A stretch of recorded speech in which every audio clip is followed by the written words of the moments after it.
Hello, hello, my dear coach. Tudo bem com você? Eu sou o Eduardo Gaffa, esse é o canal English Coaching e hoje eu tenho uma dica muito interessante se você é aluno iniciante ou básico de inglês, certo? Que tem a ver com a sua pronúncia para que você possa ter confiança em pronunciar as palavras que você está aprendendo, certo? E que possa passar para a pessoa que está ouvindo você, isso é o mais importante, a percepção de que você está falando e ela está realmente entendendo. E isso gera confiança e segurança na hora de você se comunicar. E eu tenho aqui 5 dicas para passar, sendo que as 4 primeiras são mais pontuais, elas são mais práticas. E a última, eu julgo ser a mais importante, ela é um pouco mais ligada a como você tem que se comportar em relação à língua, certo?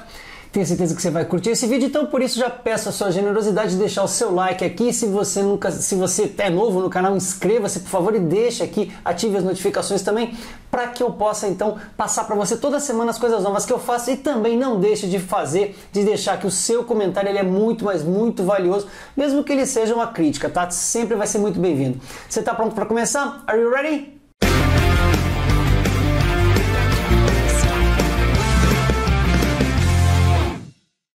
A dica número 1 tem a ver com as duas letrinhas, tá? Com o som das duas letrinhas, a letrinha R e a letrinha H, certo? Por quê? Porque elas são antagônicas e elas diferem do português. De que forma? A letra H, o som da letra H, estamos falando de som, ele é um som aspirado. Chega a irritar a garganta, certo? É como se fosse o R da gente no começo de palavras, tá? Agora, o som do R no inglês, por sua vez, ele funciona de uma forma que a gente chama de retroflexo. A língua vai tocar, o cantinho da língua vai tocar nos dentes, tá? Lá de trás, não nos últimos, mas nos penúltimos dentes que você tem. Então a gente vai fazer um som quase de monstrinho. E o contraste disso aparece muito claramente em palavras como o nome da banda Red Hot Chili Peppers. Red Hot Chili Peppers. Red Hot. É legal para treinar. Assim também como na expressão hotel room. Atenção para a sílaba tônica, porque a sílaba tônica, a tonicidade da sílaba aqui, embora o inglês não traga acento gráfico, a gente vai fazer uma diferença gigantesca lá na última dica que eu vou passar para você. Tá? Por essa razão, red hot in hotel room, certo? Então observando sempre que o H é aspirado e que o R ele é um som do monstrinho, que a língua, o cantinho da língua vai tocar lá nos penúltimos dentes do lado da boca. Então, não se preocupe em fazer careta, tá? O importante é pronunciar com clareza para a pessoa que está ouvindo você compreender você, certo? Tem só uma observação a fazer aqui, que há 4 palavras no inglês que iniciam com H em que ele não é aspirado, e são as palavras hour, a palavra air, a palavra honest e a palavra honor. Então, de novo, eu tenho a palavra hora, hour. Veja que não é hour, é hour. Eu tenho a palavra heir, que é herdeiro. Eu tenho a palavra honest, que é honesto. E a palavra honor, que é honra, certo? Então, e todas as que derivarem delas, tá? Uma palavra como honorable, por exemplo, honorável, tá? Não vai ter essa aspiração do H. Ok? Essa foi a primeira dica.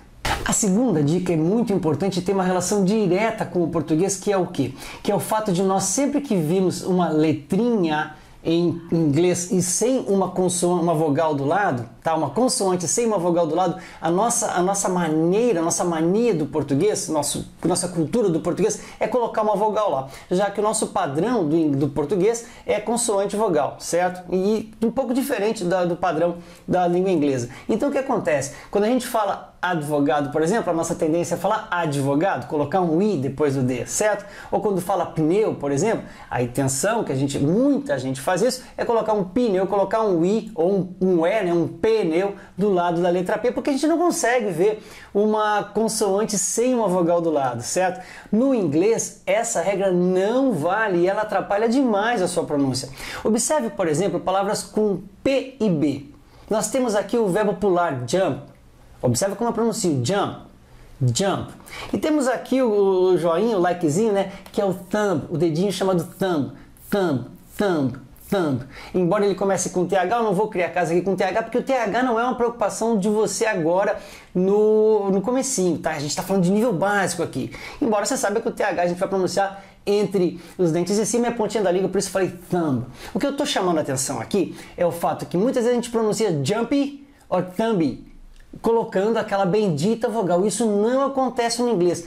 As consoantes, principalmente no final das palavras, elas devem quase que desaparecer. A gente só deve articular o pontinho delas. Jump, observe, jump e thumb, thumb. Eu só faço basicamente o sonzinho com a boca, mas o som não sai.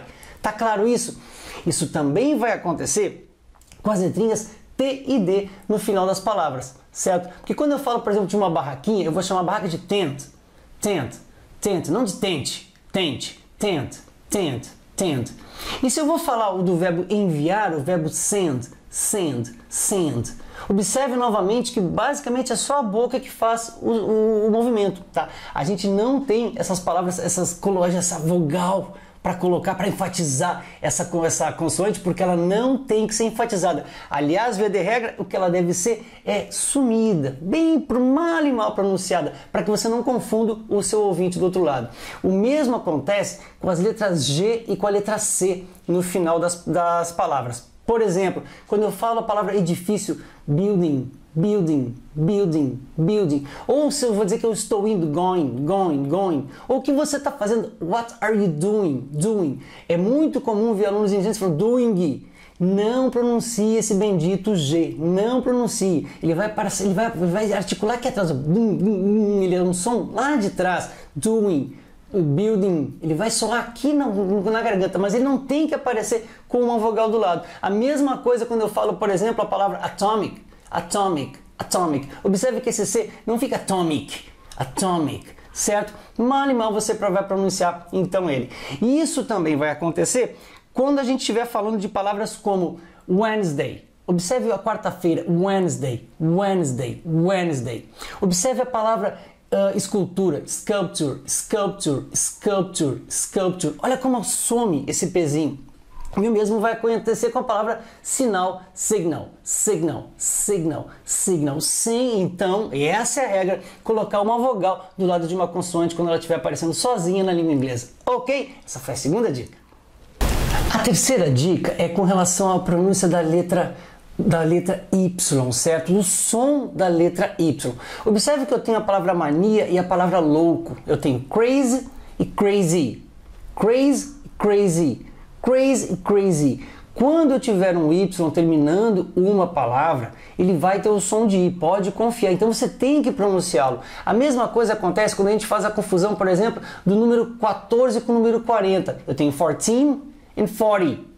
14 and 40. Você deve ter aprendido que o que diferencia do número 13 ao número 19 em inglês é que a gente tem que enfatizar, tem que estressar a sílaba teen, certo? Ao passo que do número 30 ao número 90 no inglês, a gente vai enfatizar a primeira sílaba, no caso 40.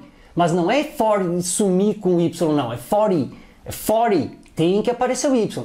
A mesma coisa acontece na palavra, por exemplo, difficult, que é difícil, e difficulty, que é uma dificuldade. Difficult, ó, observa o Tzinho lá sumindo. Difficult, difficulty. O som do Y tem que aparecer. E um detalhe a mais também. Palavras que terminam em E e Y, elas tendem a ser encurtadas e o som que mais tem que aparecer é o som do I do Y. Por essa razão a gente fala money, Disney, volleyball. Certo? Nada de money, Disney ou volleyball, certo? Encurtar esse EY em que apareça mais o som do Y, ok? Essa foi então a terceira dica. A quarta dica tem a ver com o som das letras M e N. Observe, já fiz em inglês, ó, M, N, da letra M e da letra N em inglês.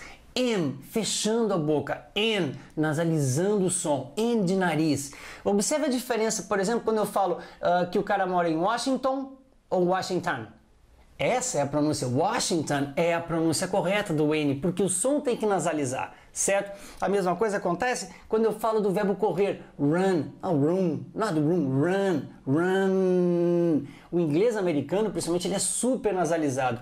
E a letra M, por sua vez, quando eu falo I am or I'm, o som tem que fechar. Quando eu falo a palavra drum, a palavra bateria, drum, fechando a boquinha no M. Como falamos lá no começo, do room, do quarto, da sala, do espaço, room. Então, fechando a boquinha no M e nasalizando no N. E essa foi a quarta dica, para você ser mais compreendido quando você fala inglês e por isso ter segurança. Agora vem a última e mais importante.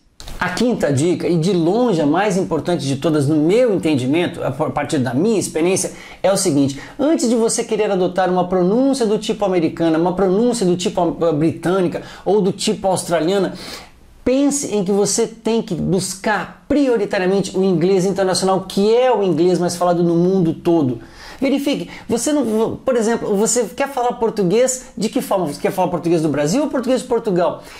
Para que as pessoas possam entender você, você tem que neutralizar a sua acentuação num primeiro momento. Depois, se você for viajar, se você tiver alguma experiência, uma vivência nesse país, então você vai naturalmente desenvolver uma fluência naquele tipo de acentuação, naquele tipo de pronúncia. Mas, num primeiro momento, que você tem que ter muita, mas muita atenção é ser compreendido. E para ser compreendido no inglês, você tem que ter muita atenção na sílaba tônica das palavras, embora, e essa é a dificuldade, elas não têm um acento gráfico para você observar. Quando eu pego essa palavra aqui, por exemplo, eu estou falando de comfortable, comfortable, comfortable. Veja, é muito comum a gente falar comfortable. Se você falar comfortable, a palavra vai ser a mesma, mas a pessoa que está ouvindo você não vai entender você. Se você for comprar um prato de vegetable, por exemplo, você vai ser compreendido, mas se você falar vegetable, você não vai ser compreendido, porque o acento está em vegetable, porque o acento está em comfortable nas primeiras sílabas.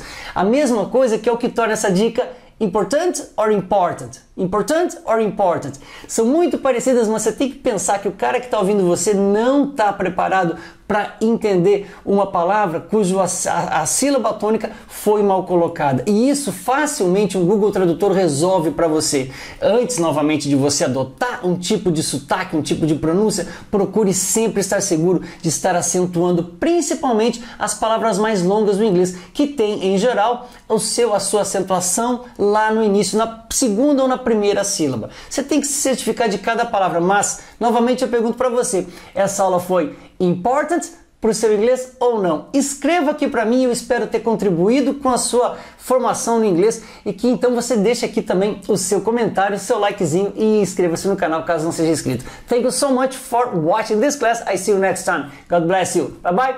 Now.